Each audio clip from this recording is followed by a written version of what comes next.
I hope each of you are aware of the new floodplain and flood notice requirement to be given by a landlord to a tenant in every lease. Failure to give this notice before execution of the lease results in tenant's right to early termination of the lease if tenant incurs substantial loss to personal property as a result of flooding on the property. This requirement was effective August 8, 2022. Interestingly, this new statute did not carve out an exception for our seller's temporary residential lease.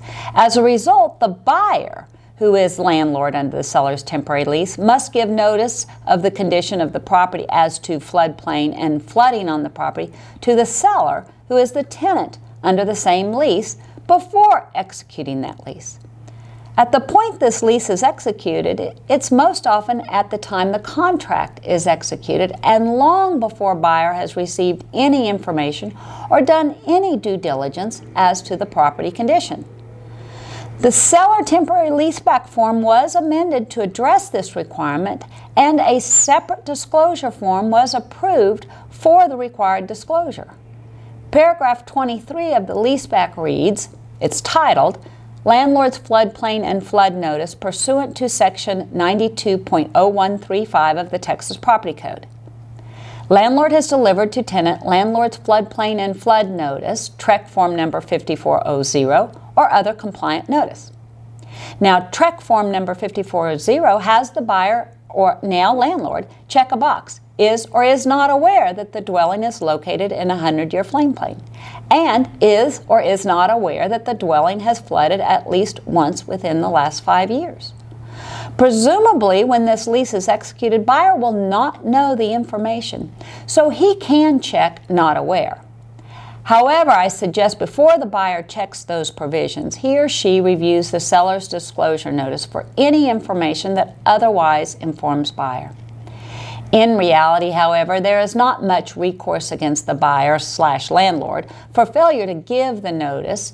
Failure to give the notice only allows the tenant early termination of the lease if, in fact, he or she sustains substantial damage to his or her personal property as a result of flooding, and then only by giving written notice to the buyer/landlord of the termination. That termination is then effective when the seller surrenders possession of the property. The landlord buyer will be required to refund all rent and other amount paid in advance for any period after the effective date of that termination. The effect of early termination under the seller's temporary residential lease then is not really impactful because it is a short-term lease anyway, and the seller who terminates early due to flooding may have a bigger issue than just early termination, particularly if seller failed to disclose to buyer that the property was prone to flooding. Irrespective of the minor consequence of not giving notice, the law requires notice.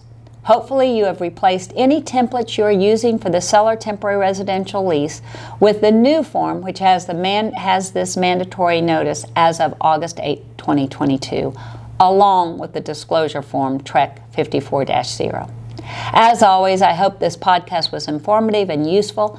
Allegiance Title wants to be your go-to for current information and closing services. Thank you.